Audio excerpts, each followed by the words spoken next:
Oh, hey, buddy, it's your old pal Scott, and this is Let's Talk Tabletop. Now, I've heard a lot of people over the years say, oh, I don't paint my miniatures. Paint is so expensive, and the hobby's already so expensive that I'm not going to paint my miniatures. And they claim that money is an issue. Well, I'm here to tell you that it shouldn't be because you can start painting your army for under $50, and some of this product is even Games Workshop product or Citadel paints. So, I want to let you know that it's completely affordable, and if you don't want to paint your miniatures and you're happy with gray plastic, that's totally fine and that's up to you. No one's going to hate you for it, but just be honest and say that. Say, hey, painting doesn't interest me. That's fine. But this is clearing out any excuses you might have for not painting. Let's paint an army for under $50.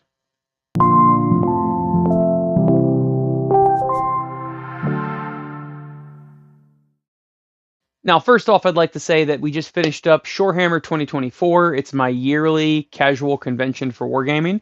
And I met a new friend named Rick who says he watches all my videos. So, Rick, thank you so much for watching my videos. And he gave me this cool shirt. It's from their gaming club, Ward 5. I really like it, and it's extremely comfortable. So, thank you, Rick. Getting back at the topic at hand, you can definitely start painting your army for under $50. The first thing that probably you've heard around town is that Citadel spray paints are extremely overpriced. This thing right here is white spray paint primer.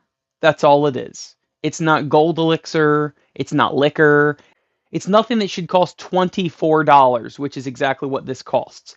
I can go to my local Ace Hardware or whatever hardware store you have nearby, and this is like $7. It might be $7 and change. I'll just round it up to 8 just to cover tax and whatever. $8 for white primer. $24 for the exact same thing. I have heard arguments online sometimes that people say, oh, the Rust-Oleum primer is thicker or whatever. I have never in my life found that to be the case. Not once, not ever. So maybe you're spraying it too thick, or maybe you're too close to the miniature, but it's not the spray primer's fault. So right here, you can save almost 66% by just going with a Rust-Oleum white primer. All right. The next thing, unfortunately, I don't have with me because I don't have the package for it anymore, but I've been doing this hobby for 16 years, and I have never once bought a Citadel brush. Citadel brushes are of really good quality, and I'll give them that. But for my purposes, I don't need a really good brush. I need a brush that will work. I need a flat brush of about a 1/4 inch, and then I need a pointed brush for detail, and that's about all I need. But you can save a ton of money by going to a hobby store such as Michael's, which is what I have near me, and right here, this package is only $4 and something. Let's round it up to 5. $5, and I'm telling you right now, if you're anything like me, and I paint very regularly, this package will last me nearly a year. Rinse out your brushes frequently, and it's not going to get built up. So, this is only $5. Now, this is a ton of brushes. Some of them you're not going to use. Some of them are for more like oil painting and whatnot, but that's irrelevant. Throw those out. The real wide fan brushes you're not going to need for any of your purposes.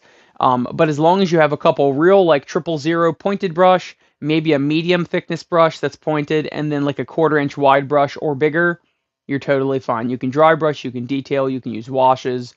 It's all good. Now here's the next thing I have to say. These Citadel paints are not cheap. Obviously, that's the case. This little sucker right here is probably $4.75, $4.50 USD. Let's round it up to $5. But the good news is you don't have to buy the Mega Paint set. When you're looking at your army, typically what you're going to need is you're going to need a brown for leathers. And I've got my Mournfang Brown here, Mournfang Brown. This little $5 paint pot will do your dirt on your bases if you're going to paint your bases. It will do your leather. It will do darker skin tones. It'll even do that. It's basically anything you want for a brown. Okay? And of course, you're going to want a metal like Leadbelcher. So Leadbelcher is my go-to. I don't actually have one currently because I just ran out of it. But you definitely will want some sort of metal, whether it be belt buckles or a blade, or whatever else. The next thing you're going to want is to pick 3 colors for your army. Typically, you will have a primary color. Then you'll have a secondary color. So the primary color, let's say, is 60 to 70% of the miniature, right? Like the cloth or the armor, or if you're doing a Space Marine, the main armor color. Then you're going to do a secondary color. And the secondary color is maybe 20% of the model. It's very visible and it complements the main color, but it's not the majority of the miniature. And then you're going to have your highlight miniature. So a lot of times you'll see like a Space Marine, right? A Space Marine will be all blue. Let's talk about the old Space Marines. They were all blue, and then they would have like a colored shoulder pad of some sort, and then their guns were red. Or even if your third color is the lead belcher, it's just the third color. So your eye sees 3 different colors, ignoring skin tone or anything like that. And finally, you're going to want some sort of skin tone. Now, if you already bought the Mournfang Brown and you plan on doing dark skin tones, then you're pretty good, honestly. Might I suggest one thing, though? Rakarth Flesh is a base color, and I use it on literally everything. People don't realize that you can actually dry brush Rakarth Flesh very lightly on nearly any color to highlight it. And it's funny because Rakarth Flesh works on brown, just barely to highlight the edges. It also works on yellow, not maybe quite as well, but it does highlight yellow. It even works on things like blue. You would not think that using this like grayish, almost a super pale skin tone, it's called Rakarth Flesh. Super pale skin tone would work on blue, but if you dry brush it extremely lightly, it actually will work on blue. It works on red. It works on pretty much every color except for silver. It even works on gold.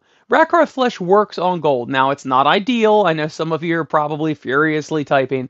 It's not ideal for highlighting gold, but it will work if you're going for like a burnished gold or like just a paler, dustier gold. It will work. We have done buildings with blue roofs, shingles, and we dry brush Rakarth Flesh, and it highlights it perfectly, and you don't even realize it's Rakarth Flesh, because if you do it light enough, the color underneath of it, the blue underneath of it, still comes through the Rakarth Flesh, and it just makes it look like a lighter blue. Now, you're also going to want a wash of some sort. I know that's not necessary, it's not mandatory, but the wash that I get the most use out of, and you can see how empty this pot is Seraphim Sepia, right? Yeah, Seraphim Sepia. It used to be called Griffin Sepia years ago. Seraphim Sepia works on nearly anything, okay? Just like the Rakarth Flesh, this is another trick that a lot of people don't realize. Seraphim Sepia works on skin tones beautifully. If you're using the Mournfang for a skin tone, it works great on it. Mournfang's a little darker, so it won't have as big of an impact as like a Nuln Oil or an Agrax Earthshade, but it will have some impact on it. You can also use it on Rakarth Flesh. You can also use it on anything that is in the red, orange, or yellow spectrum. Now, Seraphim Sepia doesn't work so well on a blue. I wouldn't suggest that. Or a green. But if it's a yellow, a red, an orange, or maybe even a purple, this will work on it. Now, I know a lot of you are probably going to also want to throw in Nuln Oil in that list. And I do like Nuln Oil, but Nuln Oil doesn't work for everything. Nuln Oil often doesn't work very well for flesh tones. I suppose you could make it work, but it's not ideal. You kind of want something that's a little warmer and a little tanner or browner or fleshy colored if you're doing humans. So, to recap this, really what you need, the bare essentials to paint your army. You need a primary color. Let's just pick blue, okay? You need a secondary color. Let's pick yellow. Then you need a highlight color. I'm going to do Rakarth Flesh just for the sake of it, okay? I'm not actually trying to make a color scheme here, but this is your primary, secondary, and highlight color. Then you're probably going to want some sort of Mournfang brown, okay? You're going to want a brown because of leather and boots and ground and all of that. So that's 4 paints. Then you got to worry about a metal. That's a lead belcher. I'll pick up the red, but this is your 5th paint is a lead belcher. Now, finally, you're going to want to pick your skin tone. If you're doing a brown skin tone, you don't need another paint. If you're doing a lighter skin tone, you might want, like a Cadian, whatever it's called. I forget what it's called, but the peach skin tone, you might want that. Or Rakarth Flesh actually works really well for pale skin.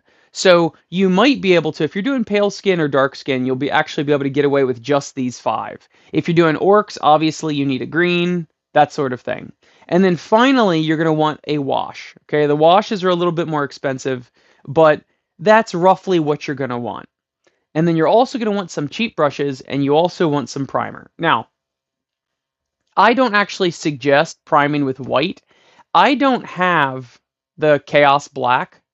And I didn't even purchase this. Someone gave this to me. So I would never spend $24 on a spray paint.